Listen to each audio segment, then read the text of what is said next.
Tak boleh ke? Tak boleh? Tak boleh, tak boleh, tak boleh, tak boleh, tak boleh. Betul ke? Betul. Tiru upin sikit. Sorry. Budak-budak punya style sikit. Tujuan saya nak mantapkan faham tu. Apa? Tak boleh keluar walaupun suami tak ada. Kalau suami ada pun suami bagi izin, tak izin keluar tu dah tak ada masalah lah. Tapi untuk pergi musafir, yang tu kena izin syarak lah. Kalau kau keluar walaupun suami izin, tapi dua malah tak ada mahram, suami pun tak ikut sama, tak bersama, apa hukum? Haram. Musafir tu nama musafir haram. Kalau musafir haram, walaupun hang tutup aurat, kita ni tutup aurat, semua disiplin, keluar rumah jaga, tak ada masalahnya. Tapi dari segi hukum syarak berdosa, dan kena faham itu adalah dosa. Cuma tak ada dosa lah dengan suami pasal suami dah bagi. Tapi dosa dengan orang Ta'ala lah pula. Tu. Yang tu satu sudut yang kalau khusus wanita dia kena faham. Dan dari segi fiqahnya ada macam ni segi hukumnya. Bila dah hukum dosa, kalau ikut kalau bak haji dah berdosa, boleh tak keluar pergi haji? Tak boleh. Itu boleh tak keluar pergi makan angin kat KLCC? Tak boleh Pergi haji pun tak boleh. Best ayat tu. Pergi haji pun tak boleh, makan angin. Lagilah bapa tak boleh. Gitu bapa senang. Kok tak faham. Lagilah tak boleh, lagilah besar haramnya. Baik kalau nak kata gini, gedi-gedi nak pergi gak. Alah ai pun pergi buat apa? Makan anjing ni pun. Boleh. Jangan tak tahu hang pergi tu hang berdosa. Bila keluar musafir itu berdosa pasal tak ada mahram, tak ada suami. Hang keluar tu qasar jamak tak boleh. Tak boleh pasal qasar jamak diberi dalam bab musafir harus. Ini bukan musafir harus. Musafir memang maksud dia baik. Tapi hang keluar musafir dah haram pasal tak ada mahram. Musafir haram namanya. Dan yang tu dia panggil dia haram bis safar. Haram dengan sebab musafir. Musafir yang hang berdosa. Jadi tak ada keharusan qasar jamak. Kalau andai kata musafir tengok-tengok ataupun naik kapal terbang, lepas tu enjin rosak, terempas atas gunung, makanan dah habis. Ada babi yang boleh makan, babi pun tak boleh makan untuk pelihara nyawa. Pasal babi boleh makan bagi orang yang bukan berdosa, orang yang bukan hukum buat maksiat. Tu maksiat ke? Maksiat pasal musafir suami tak ada mahram. Musafir maksiat, tak ada keharusan solat qasar jamak, tak ada keharusan untuk makan bangkai untuk pelihara nyawa. Kaedah yang disebut oleh ulama, dia ada bagi kaedah macam ni dalam permasalahan tu. Dia kata ar-rukhasu la tunatu bil ma'asi. Perkara rukhsah, kemudahan syarak tak diberi dengan sebab faktor-faktor maksiat. Apa maksiat yang saya nak fokus ni?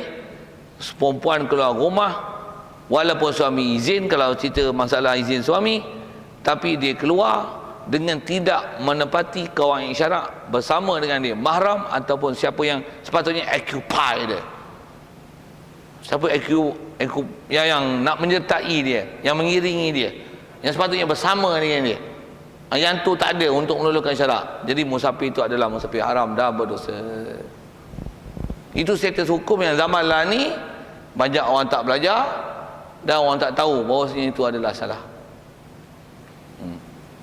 Sedangkan benda tu salah. Kalau ada pun orang ajar bab tu, bab haji je. Kalau ikut, kalau bab haji pun tak boleh. Dengar kaedah syaraknya tu. Kalau bab haji pun tak boleh, sedangkan dia rukun Islam. Apatah lagi bab lain.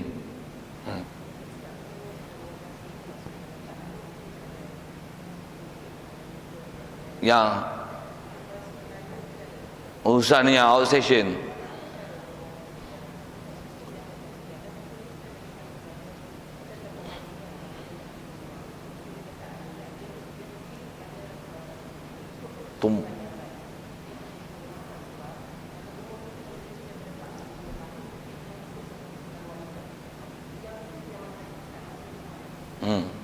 Best soalan tu.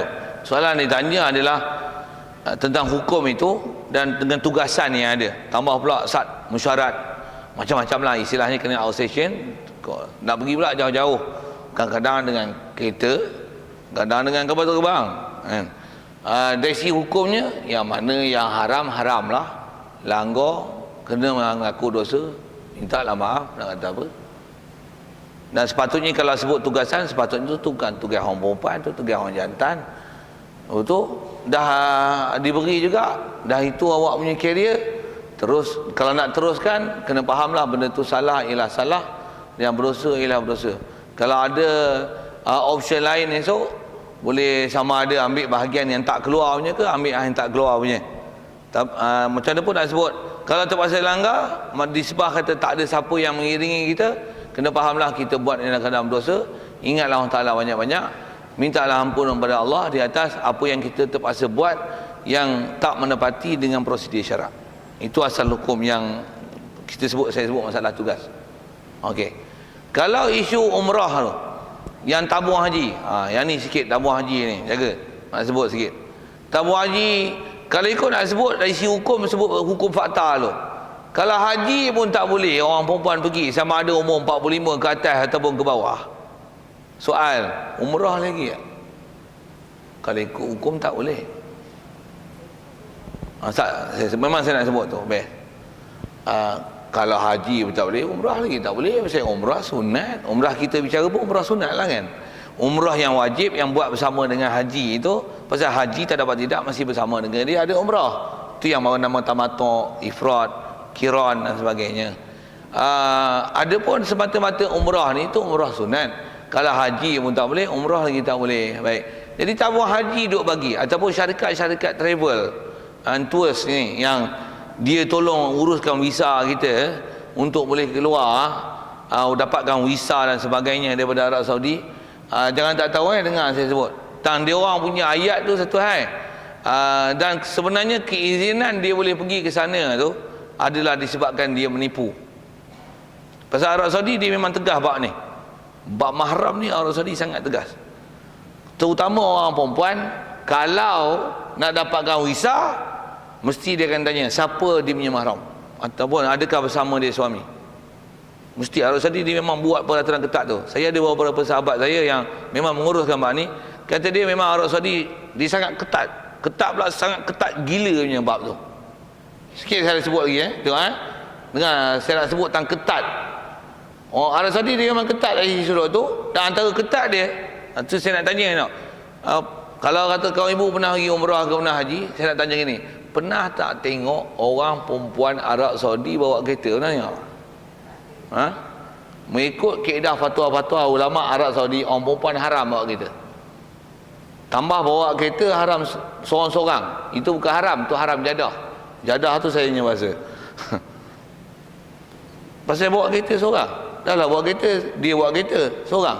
Kalau dia bawa kereta sebelah suami ngantuk, gagah juga mahram mengiringi dia. Macam mana pun tu mungkin ada keharusan dan kelonggarannya. Tapi kalau kata bawa semata-mata, semua perempuannya, driver pun perempuan, haram. Memang ni tak bagi. Saya nak sebut apa tentang ketat dia tu. Tentang ketat tu. Baik.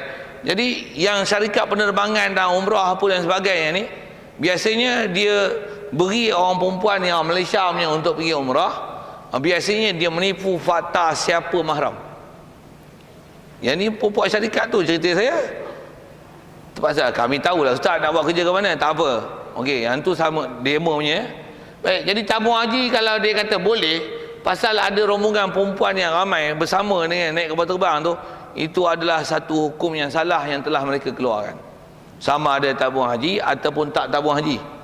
Kadang-kadang tak tabung haji pun ustaz biasa-biasa ni je, yang tours punya, travel and tours ni, dia yang mengendalikan umrah dan dia sebagai mutawif tolong bawa pergi rombongan umrah ni. Jadi adalah jemaah-jemaah yang pergi ni perempuan single. Istilah single ni sama ada tak menikah lagi ataupun janda ataupun isteri orang, tak ada mahram. Suami tak nak pergi umrah pasal sibuk ataupun duit tak ada. Dia duit banyak, tapi dia gede-gede nak pergi. Buat macam mana? Adalah syarikat penerbangan tolong uruskan dia. Itu satu Ataupun ada ustaz kata tak apa, boleh. Kalau dari segi hukum dan disiplin ilmu, salah. Ayat tu tak betul. Ustaz tu, dengar saya sebut, ustaz tu ustaz pay on. Salah tu pasal tak betul fakta ilmu dan bertentangan dengan hukum syarak. Itu yang saya sebut. Kalau nak pergi juga, Gedi-gedi juga. Jangan kata boleh. Kata kalau awak nak pergi juga, saya boleh uruskan. Tapi awak jangan tak tahu awak begini awak berdosa. Tak ada keharusan syarak untuk qasar jamak. Dan kalau kata awak jatuh kapal terbang ke apa ke, kalau tak mati hidup tengah-tengah atas gunung banjaran Titiwangsa, banjaran Alps ke banjaran manakah, tak ada makanan lain melainkan ada babi muah tak boleh makan, nak pelihara nyawa pasal musafir maksiat. Agak-agak ada umpan Nabi. Kalau bagi maklumat macam tu tak ada. Tapi jangan tak tahu, dengar saya sebut. Kebanyakan syarikat yang penerbangan dan umrah, tour travel apa ni, dia yang bagi jaminan. Tak apa, orang perempuan boleh pergi. Lagipun kaum ibu bukan seorang, naik bas ramai. Itu ayat yang disebut saja. Saya nak tiru ayat dah. Satu saya guna bahasa itu. Kapal terbang ramai, duduk hotel ramai, bukan duduk seorang-seorang. Kalau kita sakit apa, takkan tak ada orang tolong. Tak betul ayat tu. Tak betul tak mana, saya perhabis tu. Tak betul tu bukan tak betul dari si ramai tu. Memang ramai. Cuma dobek fiqah, dia syarat orang perempuan kalau nak pergi pun kalau ikut pergi haji. Kalau tak ada mahram, syarat orang perempuan yang boleh meluluskan untuk pergi sama-sama perempuan, mesti dia bersama dengan dia ada 3 wanita lain yang ke mana-mana pun mereka berempat. Bukan kira siapa dalam bas. Nak kira dalam bas tak ada masalah lah. Bas ramai, kereta api ramai, stesen bas ramai, stesen ramai, hotel ramai, pejabat ramai, Mekah ramai, Madinah ramai, ramai belakang. Dia bukan masalah ramai, masalah siapa yang istilahnya tu bahasa orang putihnya occupy kan.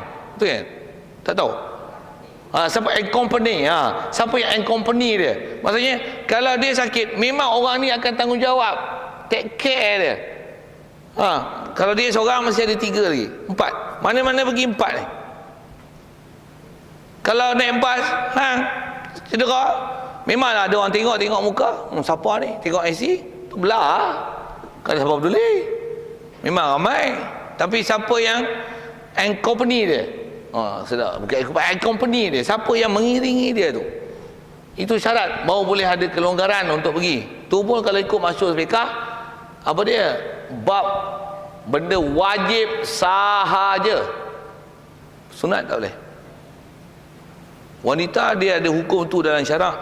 Yang hukum tu lah ni, tak berapa orang nak cerita. Antara yang cerita ni saya. Kalau tamu haji memang tak sebut langsung bab tu.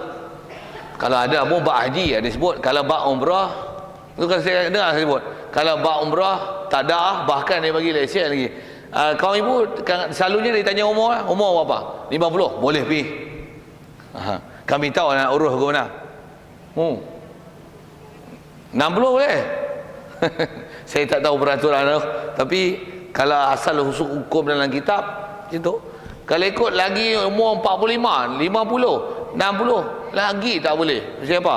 Lagi besar keperangkalian, tumbang, jatuh, tak sedar, pingsan, kederat pun tak kuat.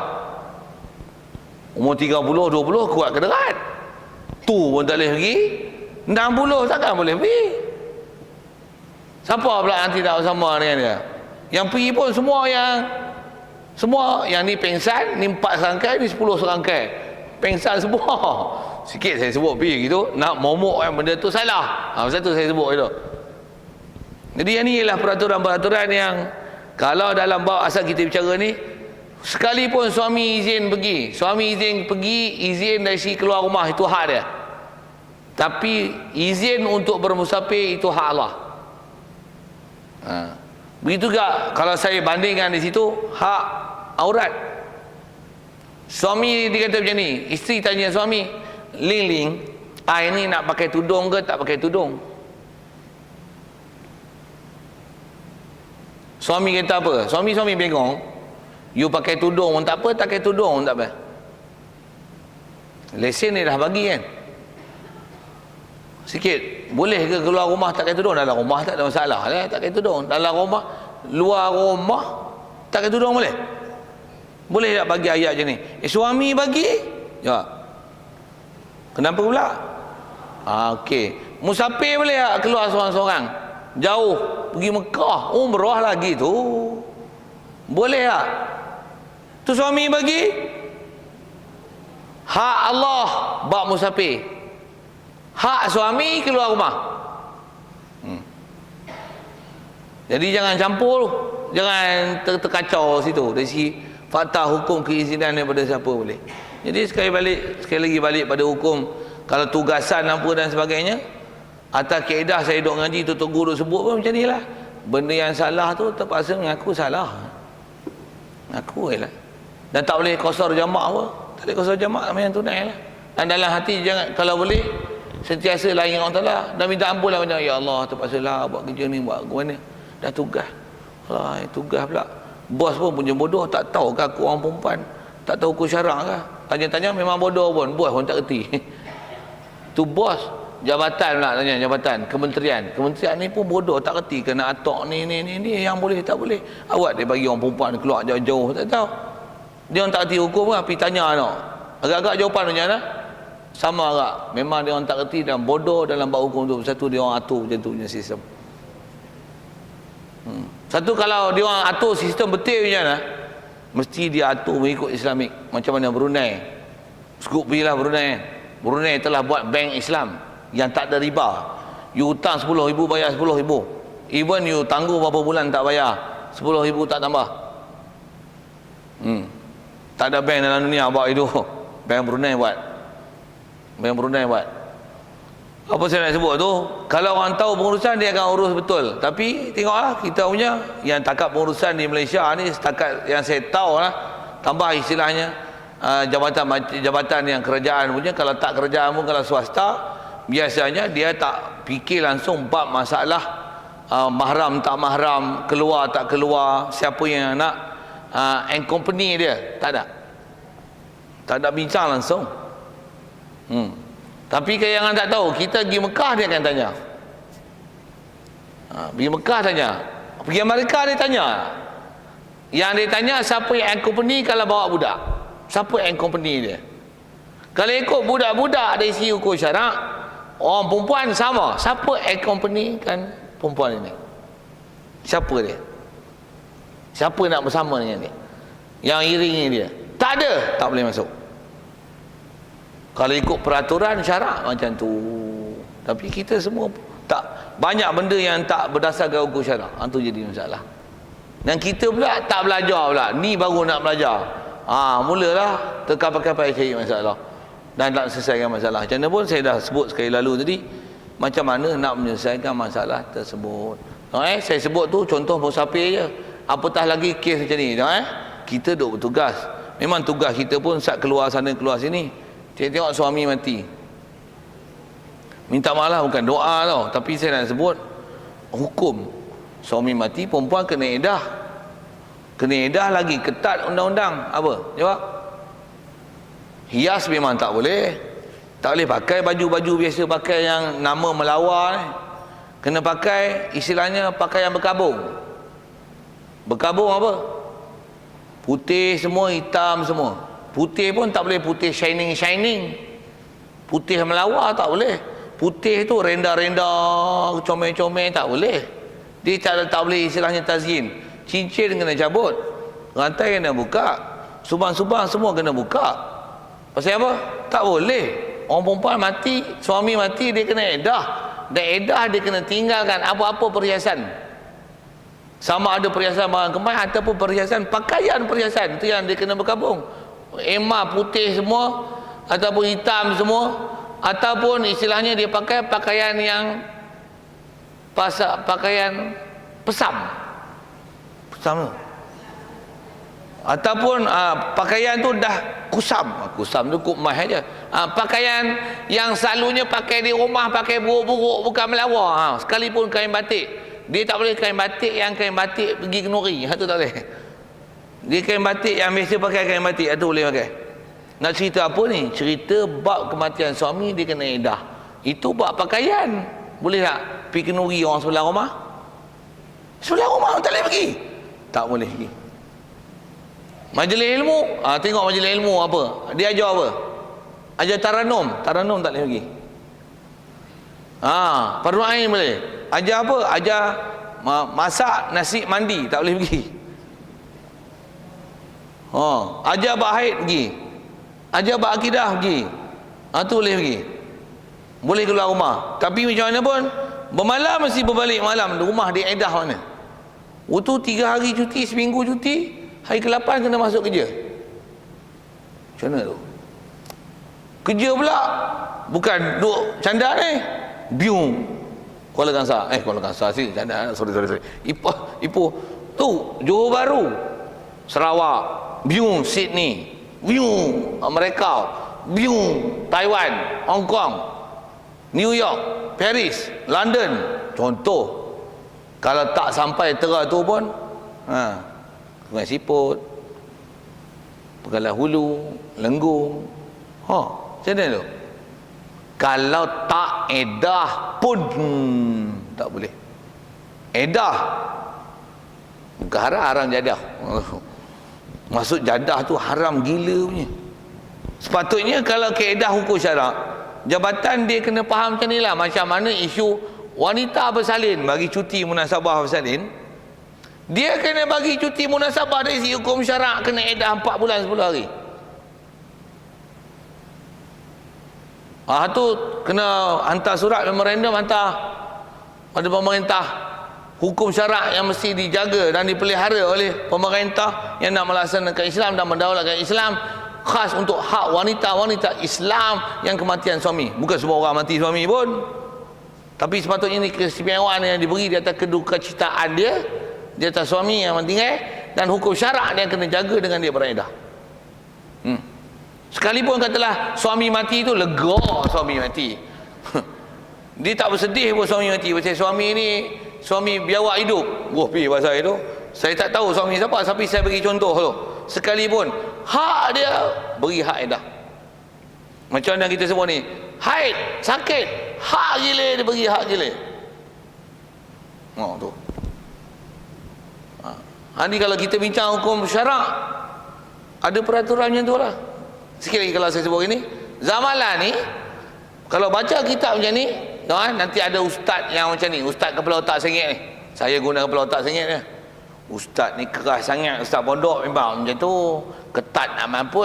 Kita Islam ni agama longgar, Islam ni agama mudah. Jadi kita jangan beratkan diri kita.